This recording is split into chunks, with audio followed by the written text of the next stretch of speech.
for 9 months, 16 months, 19 months without getting paid. But you see how much kidnappers are taking from victims. My thing is, government should, I think, all the stabilized person, we need to get that, and I think we get that.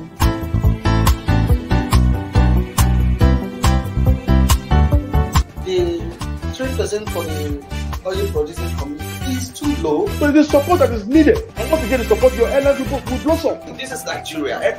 You need to give people sense of belonging.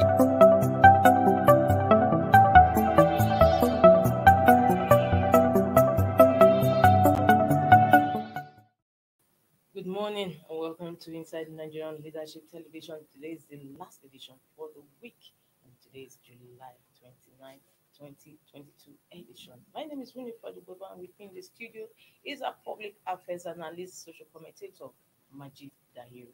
Majid, it's always a pleasure. Thank you very much. Country is on fire, as assigned. And nobody seems to be during running. the NNPC. We hope the river will not overflow. Country is on fire. Well, we have, as usual, 4 papers for review and discussion. This morning we have Nigeria's most influential leadership, the sister publication, National Economy, THISDAY, and Blueprint newspaper. And incidentally, just like I told my guest in the studio, the papers are running with the security issues we have in our hands presently. And we are starting with leadership. Let's see what leadership is saying on security issues. Rising insecurity, bombing terrorists only way out, El-Rufai tells federal government. Rising insecurity, bombing terrorists only way out, El-Rufai tells federal government. Bandits ambush key soldiers at Zuma Rock as military declares Abuja safe. Claims killing 88 terrorists in Buhari orders. To probe soldiers' alleged involvement in ransom collection. Nigerians tired, gravitating towards self-help, NSA. Let's have the paper for our viewers to see. Production. I'll take the leading story once again. Rising insecurity, bombing terrorists only way out. El-Rufai tells federal government. Bandits ambush key soldiers at Zuma Rock as military declares Abuja safe. Claims killing 88 terrorists in Buhari orders. To probe soldiers' alleged involvement in ransom collection. Nigerians tired, gravitating towards self-help, NSA. That's the leading story on Leadership Friday. Today, Friday, 29th July 2022. From leadership, let's have the same security issue on this day. NSA, that is a Nigerian security advisor. Now, military developing new strategies to curtail terrorism. NSA, military developing new strategies to curtail terrorism, says there will be renewed momentum against insecurity. Admits Nigerians are tired, gravitating towards self-help. Promises those found wanting in Kuje jailbreak won't go unpunished. Guards Brigade orders kill 30 terrorists in Buhari.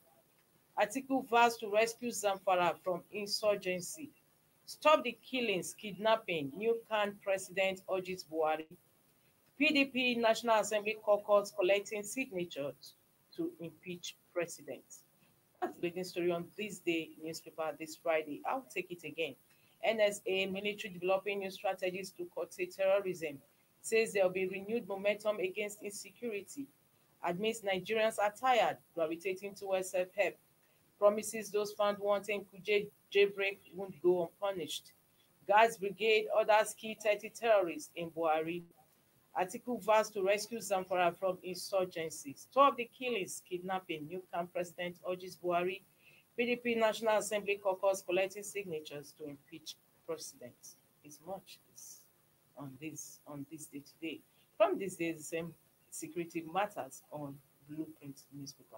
Let's see what Blueprint is saying on the matter. Blueprint, Nigeria in very difficult situation. Citizens tired, says NSA. Nigeria in very difficult situation. Citizens tired, says NSA. Cautions elite media on utterances reportage. Says armed forces working on new strategies. Buhari not aware of abduction threat. El-Rufai. Let's bomb them out of existence, not waiting to be attacked before responding. That is on page 6 of Blueprint newspaper. Majid, today's new headline stories are all on insecurity issue. How Well, do we get here? no, of course. We didn't get here last week. We didn't get here even in the last 1 year. We got here a long time ago. It was a long time coming, and some of us saw it. Mm. The media that they are accusing today Mm. of aiding and abetting terrorism, I don't know how that Mm. impression came about, has been warning, providing solutions, Mm. pointing out where these problems are emerging from and how to resolve them. Mm. The government did not listen. Mm. This government politicized national security to the extent that it was preoccupied by seeing to be succeeding where the former administration failed. That was all. Mm. It wasn't about solving the problem, but trying to compare rotten apples of the last administration and the rotten mangoes of the current one. So you saw a situation where the presidential spokesperson will be telling us, oh, under the PDP, so many people were killed. Mm. But under our own, it was less than that. Mm. So we saw this back and forth, and we're telling them, focus on the issue, focus on the core responsibility of government, which is national security. Nobody listened. We also saw the ethnicization of national security when confronted. Nigeria as a country is confronted by Fulani herdsmen uprising. Mm. And not Fulani people uprising, Mm. killer herdsmen Mm. activities in Nigeria of mostly the Fulani tribe. You see, there's something about sociology of crime. You need to understand the complete profile of a group of criminals or terrorists to unearth their motive, their modus operandi, with the aim of knowing how to solve it holistically. So there's a difference between the criminal profiling of an ethnic group, which is not the case in Nigeria, and the ethnic profile of an individual or group of criminals. So you arrest somebody, even in the incidents from the police, your ethnic group, your religion, your age is documented. Because we want to know why a particular crime is prevalent among a particular demographic Yes. and what are the causative factors. It helps in fighting crime. It also helps the authorities to infiltrate and gather credible native intelligence in how to tackle this crime.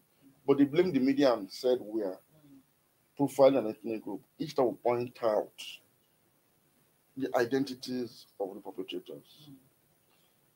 Now, while we are living in denial, while the government was living in denial all this while, and in some instances, often disturbing instances, the government appears to be playing the advocate for these groups. First, the government branded the whole crisis as former hardest clashes. I would say, no, this is not former hardest.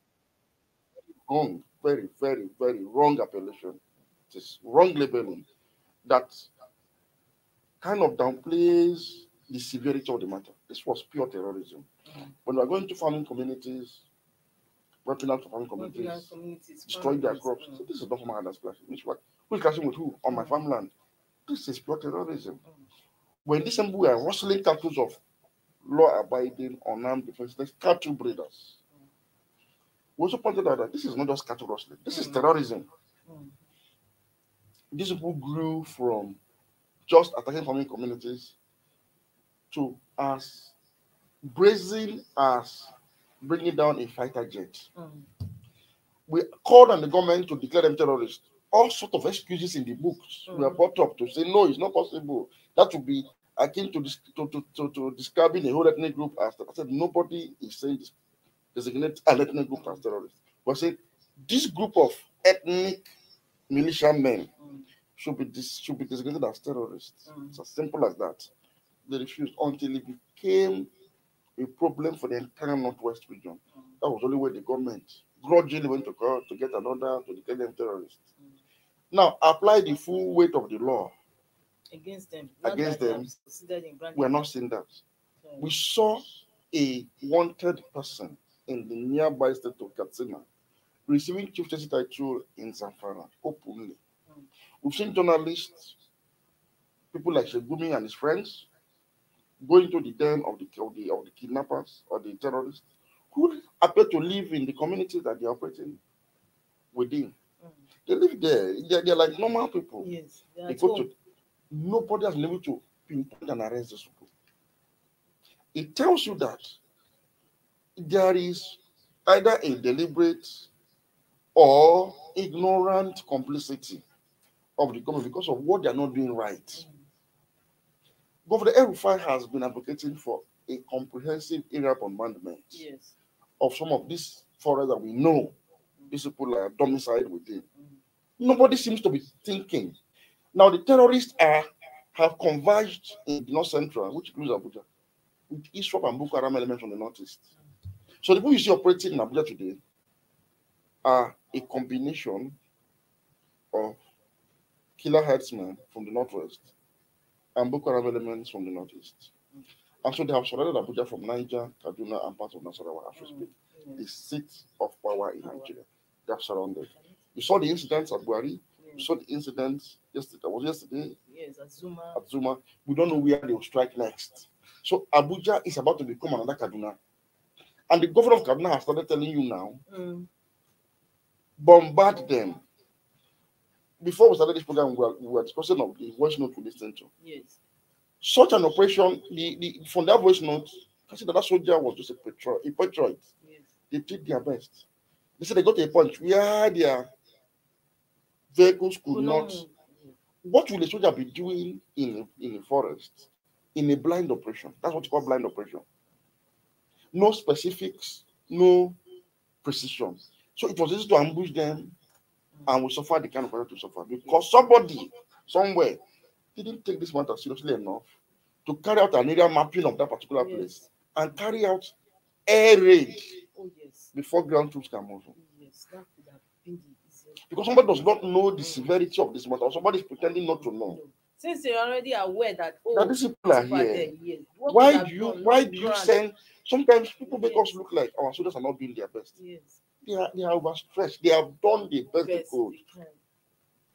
They have done. But they are being sabotaged within By a clueless political leadership at every level. The problem is the political leadership, not the armed forces. Because somebody has not taken the decision that this is a problem. We saw insurgency in the southeast. IPOB insurgency. We saw the swiftness between which the government deployed heavy military presence there to quell it. We saw it. And we are saying, why not do the same everywhere? What is the preoccupation with IPOB when you have a much more dangerous group that is threatening to come to the capital? That is not IPOB that has attacked Brigade of Guards or attacked soldiers in Abuja or NDA or border. It's not IPOB. So even in the president's last interview with Bloomberg, it was IPOB he was focused on. Something wrong somewhere. And yet the president said he's not aware, according to Governor El-Rufai, that the people who came to Kuje to free their members have started to abduct them. That they didn't see the video. He's not aware. That is a very shocking revelation. I felt chills down my spine when El-Rufai made that claim. That he was the one that if the president is not aware of what any child on the street of Nigeria already is aware of, then I think I'm supporting the call at this point for the president to throw in the towel now. We can no longer have a commander-in-chief who's not aware that terrorists. We have problem on our hands. No, not just problem. That terrorists have threatened to abduct him in a well-circulated video. And he says he's not aware until the governor came from Kaduna to point out to him. Then we're in bigger trouble than we realize. So we don't need to go too far to know where problem lies. Our commander-in-chief is unaware of the problems confronting us as a country. And if he's unaware, how do you expect him to act? Look at what the NSA is saying. The Nigerians are tired. And I was wanting to self-help. That is the NSA. Throwing his hands in the air and saying the Nigerians are tired. And announcing that they want to now start a new approach, which was a wrong-headed announcement. You don't announce such a thing. If you have a new approach to apply it. Let it come as a shock therapy to the terrorists. All we need to our citizens is improvement in security. Simple. And now you're blaming the media and saying we should cooperate with you. Is the media not cooperating? Or are you saying the media should not report incidences of killing? They have tried to intimidate the media. Mhm. They've tried to blame it on the media. They've tried to make the media look as if they are the ones promoting terrorism. And ask a question, my dear sister. But was it not the same reporter they feasted on during the last administration that brought them to power? Okay, thank you very much for bringing it up. But let me go back into history. In Nigeria, we used to have what was called Niger Delta or a job militants. Yes. I don't remember any government saying, why is the media playing it up? Rather, the government listed what was reported in the media. That, okay, this thing was brought of economic injustice, and okay, maybe if certain things are done, maybe it will restore normal, and the government responded adequately after the amnesty program and non-social measures, which also went hand in hand with military operations to pacify the Niger Delta. Let us go beyond Nigeria. They often cite Rwanda as an example of how the media escalated violence. And each time I'm in any forum that this issue comes up, I stand up. Even if I don't want to talk in that event, this always provokes me to get up and I say, stop comparing apples and garden eggs. In Rwanda, there were two sets of media working hand in hand. One was the radio that was promoting violence, that was calling on Hutus to go and kill Tutsis, reminding them of what happened in the past and all of that. That radio was owned by the wife of the sitting president, who was Hutu. That country was a Hutu-dominated country.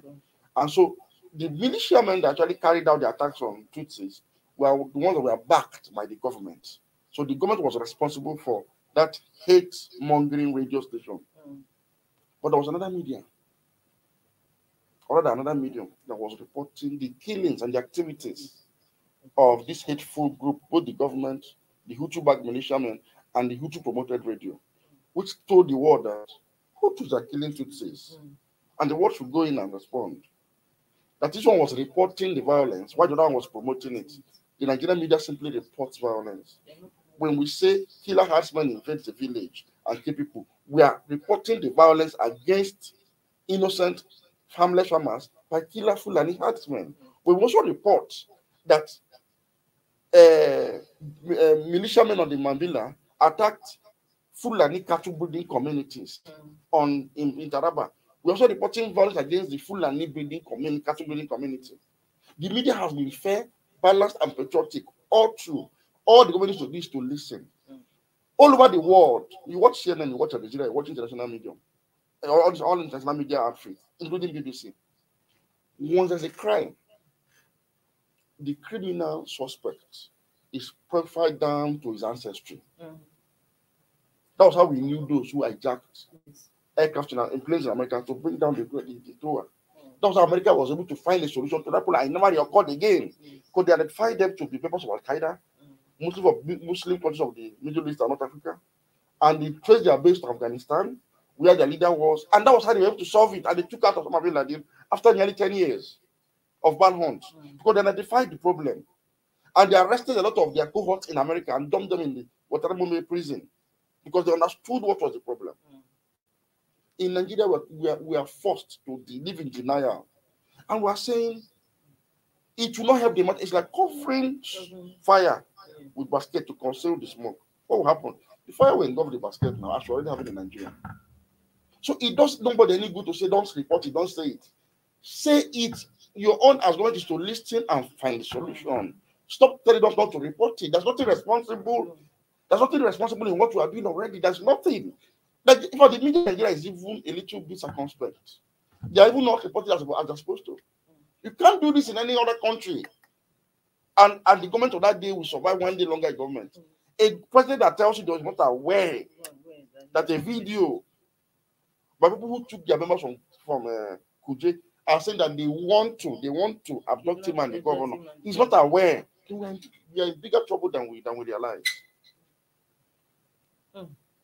I'm bigger trouble than we realize.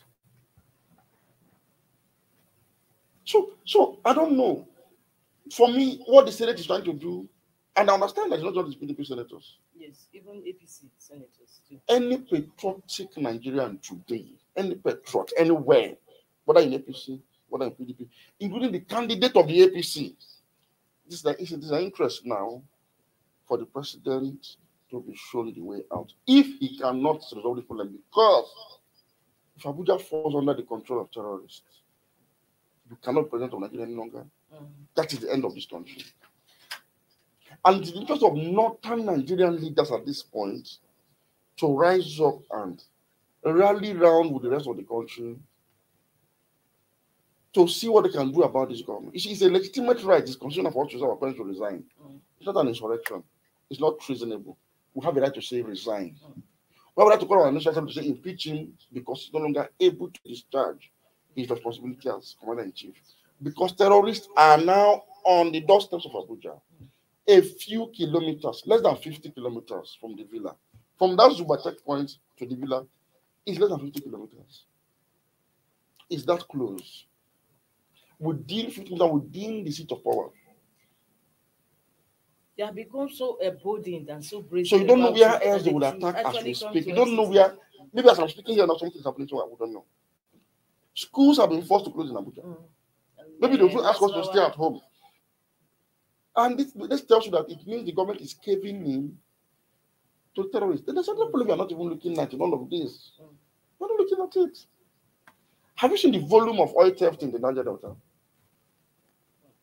It has become so humongous, well-coordinated, sophisticated. That we are not able to meet our quota. Quota. You know what that tells you? The Niger Delta, they're not talking. Nobody's talking there. Nobody's interested. Everywhere is they are simply taking control of their resources outside of government. The day the oil production will drop from 1.2 that it is now, 1.4, instead of 2.3 and 4 is supposed to be, to let's say 1 million barrels per day, it means that the Niger Delta militants have taken more than 50% of oil production per day from the Nigerian states. That's what it means. That is what it means. So meaning one, Nigeria is losing the war of over its own resources to non-state actors in the Niger Delta. And the revenues we are getting to actually fund military operations in the north is shrinking. I have thought that this will come by way of outright split of the country. Maybe, God forbid, something happens and there's a split in the country and you don't have money to fund military operations from oil revenue from the south, they not to fall to Boko Haram. What I'm saying is that it's already happening. The Niger Delta is already in control. Those that they're not talking, they're not making noise, they're not out, they don't want any, they're just taking control of their oil resources.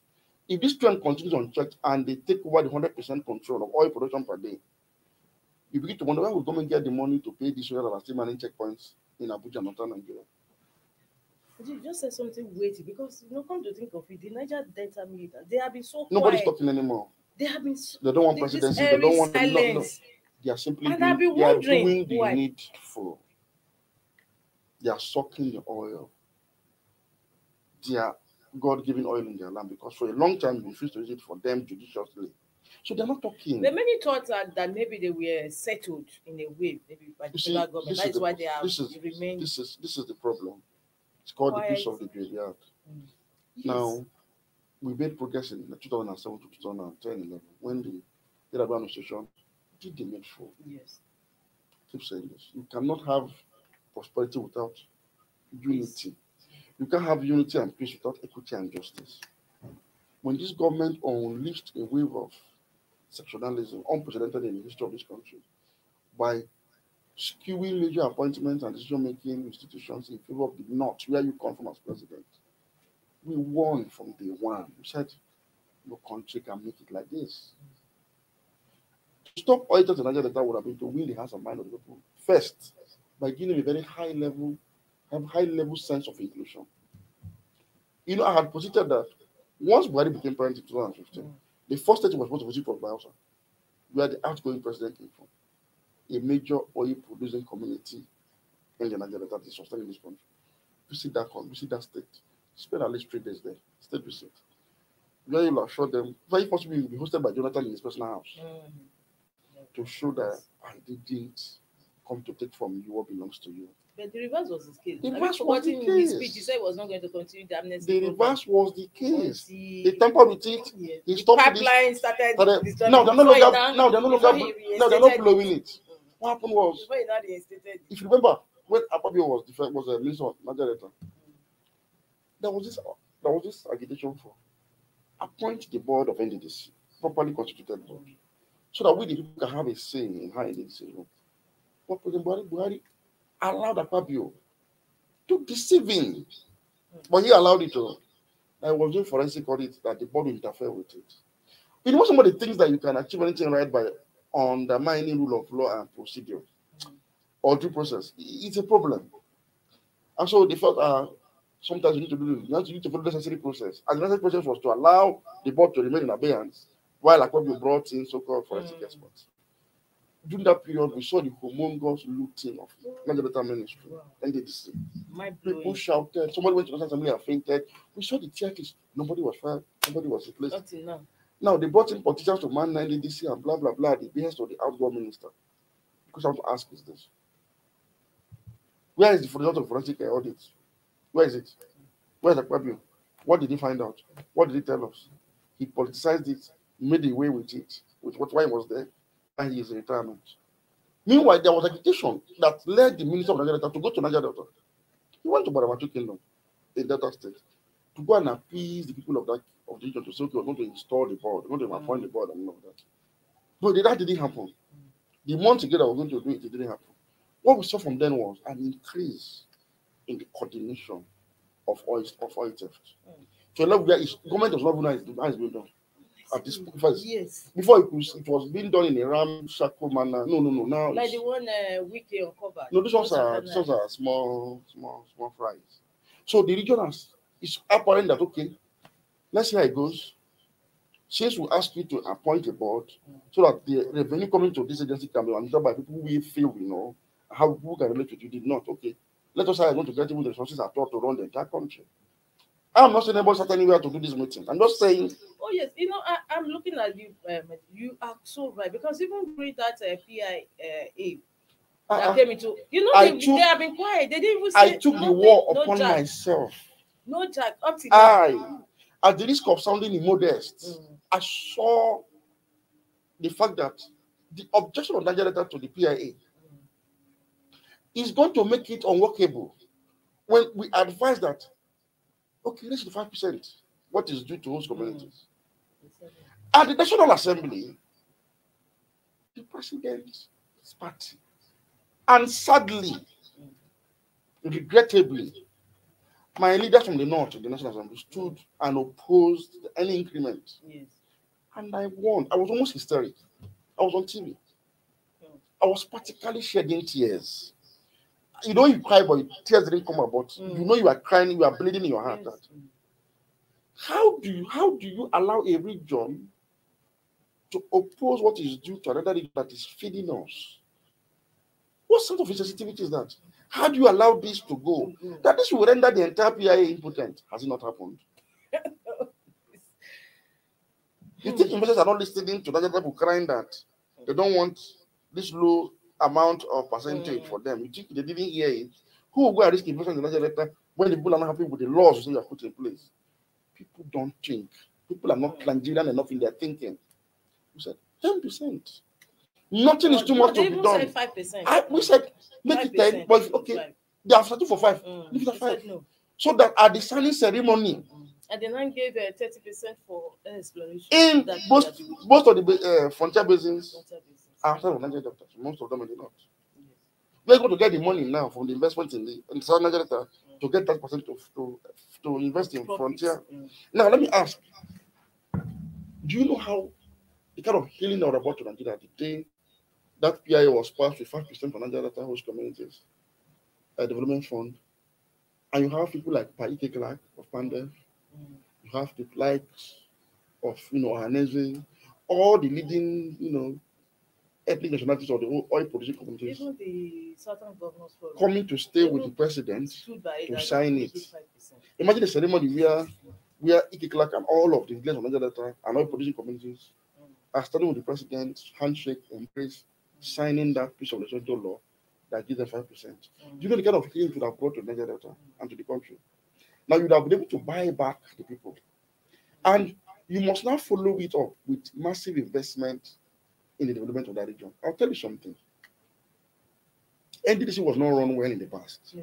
Because unfortunately, succeeding governments They didn't appointed They were paying politicians. politicians up That front for projects politicians, that were yes, not because and executed. these politicians came there and felt this is my turn to recoup what was spent in the political game that's been going on. And so they converted it to a patronage pool. I had expected a comment of change like that of President Buhari to have gone around the world to appoint the best Nigerians from Nigeria states.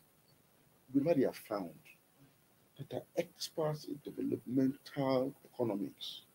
In fact, ask the UN to send you a list so that they can even collaborate with them through intervention funds to augment whatever you're going to budget for them. Tell UN, tell IMF to send you the best people from the following states of Niger Delta. Where they can find them, let them interview them, bring them. If possible, they're going to even have like an independent budgeting system for Niger Delta for like 4 years, 12 or 10 years, where the international development partners can monitor. So that the ideals of the Ministry of Niger Delta and NADC as interventionist projects, agencies that will spur growth in that region, you would have realized it in the last several years more. But what did he do? He went back to the same old battles and made it worse. He brought politicians. Now he has replaced Akpabio with Umana from Niger Delta, another hardcore politician from that state. We give politician an agency to run. What are you telling him to do? Why use it to feather your nest? It's as simple as that. That's nothing. What else are you telling him? So, in addition to what you are facing in Zuba here, he has a remote course in the Niger Delta. And if that problem in the Niger Delta is not solved, it's going to aggravate what you have in Abuja. Because probably the time will come, the government may not have the resources to fund security Remember what operations. the Minister of Finance told us a few days ago, Yes. that the ECA fund depleted because they So 370K. they took about $1 370,000 naira. for security issues, and we are not seeing We are not seeing the results. Because security is beyond hardware. Let me tell you, in our armory as Nigeria, we have enough hardware to fight security. In fact, to fight any form of insurgency. We do. What we do not have is the unity of purpose. Niger Delta, the criminal activity there is economically induced.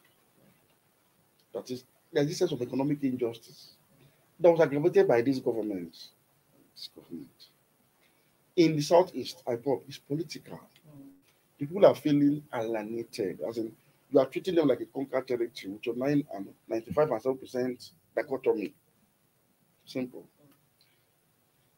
In the northeast, it's religious. We must admit it.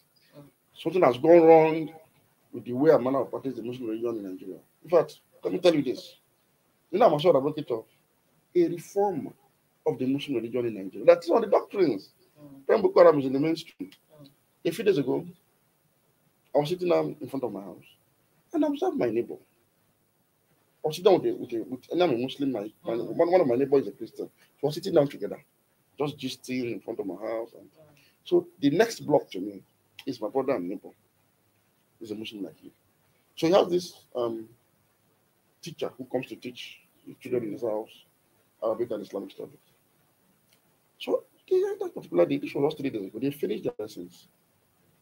So I now overheard the preacher chanting with the children. So anybody who drinks alcohol will not go to paradise. Say after me, and they repeated. I thought my neighbor, who's a Christian, didn't hear it. So I just didn't want to talk about it until now. Stop 3 days. I said, did I hear? I said, my brother, I didn't want you to hear it. Now, what that means is that you're already indoctrinating that child against people that are drinking alcohol in a mixed neighborhood. Now, that teacher has gone beyond his brief of teaching them Arabic literacy and religious knowledge. Religious knowledge should stop at do not take alcohol and leave it at that. Don't judge others who take. So that students do not grow up and see others who take alcohol as evil people. That they are not. This is the kind of indoctrination that went on for a long time and became Boko Haram, and which must begin, we must all begin the reversal. And in the Northwest, what we have is a cultural problem. Banditry is cultural. It's a culture prevalent among a particular tribal demography. It is clear. The Sultan of Sokoto said sometime ago that out of 10 bandits you capture, haters, Fulanis. It is The same thing with Masari, the governor of Katsina. the same thing with the BBC interview we've seen, Daily Trust. The same thing with Shegumi. Gumi told us it's really a tribal warfare they're fighting between Fulanis and non-Fulanis in Nigeria. Simple. The question is, a state is supposed to be able to look at all of these issues holistically and tackle each one on its merit in order to allow the state to take over in a manner that replaces whatever gains people are making from these activities with a legitimate form of good governance. It's like replacing absence of good governance may have led to all of this. So what do? You replace it with good governance quickly while enforcing law and order impartially. Enforcement of law and order. So what do you do in the Southeast? Show the Southeast you could love. Mr. President, go to Enugu and spend 3 days. Tour the entire Southeast state. Be available. Hug, shake, high five, speak. Dismantle your nepotistic machinery and include all of the Southeast in critical positions. Simple. The other day, Jaffa, the prominent journalist from Kano, who is now in exile, he tweeted and said, the NYC, I'm sorry, the Road Safety Corps commander has retired and somebody has been appointed by the president as in active capacity. He observed that, why don't we just appoint the Southeasterner to fill this particular position now? Must he go to the North? He lamented. No, enough is enough. He's a Northerner. That's a Nigerian. That's a patriot. Now, in the South, do the needful.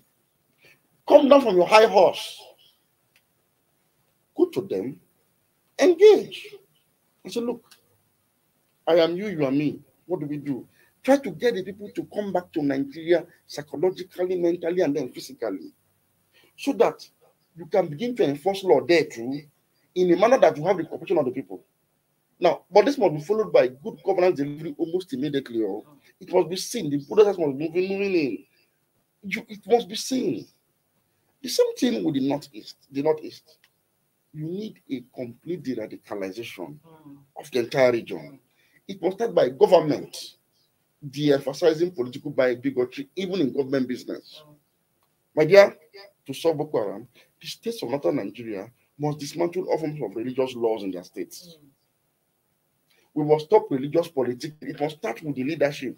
You know, the president is a Muslim from the north. He must start by showing that all of us are one, no differences, no religious favoritism. He must start with that as a form of orientation and then wage the war holistically. In the north, west, the cultural problem associated with cattle breeding that we have now resulted into banditry must be resolved. And what is it? Access to land. And I'm saying a government should be able to sit down with all stakeholders and begin a process that guarantees land to everybody wherever you are residing as citizens. But this last one can happen without national unity taking place across board. The day the president unites and reconciles with Niger Delta people, the Niger Delta people will not be hesitant in giving land to Fulani kinsmen. Same thing with the Southeast. We love meat. We love milk. We love the Fulanis. Fulanis love us. We love ourselves as Nigerians. If leadership can be all-encompassing, all-embracing to all, that love will be turned to us. You go to Igbo land, you're going to see Fulani that speak Igbo as fluently as indigenous people who master the entire terrain of the Southeast. That is the home they have been for 3 or 4 generations. They are there. So we don't hate each other. Somebody introduced hatred by favoring one against the other. Even in the family, among your own children, the day you show that one is preferred to the other, you will have peace in that home. It's as simple as that. The man must show all, not just say it, show, demonstrate it. If he cannot, he has to give way. Before Nigeria collapses on top of our head, all of us, there is already. Thank you so much for that. There's always so much to learn from you whenever you're in the studio. You are a reservoir of knowledge, I must say. I'm humble. Thank you very much. So without wasting much time, we are looking at the next paper we have on our menu. Just maybe one word or two before you leave. And that is our sister publication, National Economy. Foreign shipping firms surcharge Nigerian importers 94 billion naira in 2 years. Foreign shipping firms surcharge Nigerian importers 94 billion naira in 2 years. That's the leading story of the national economy. You know, when you see such stories, the national economy has a way of bringing out the real issues in the economy. Yes. Talking about ease of doing business in Nigeria. This is what it looks like. We have an inefficient port system, Yes. which makes trade. It does not facilitate trade. It's more about revenue generation.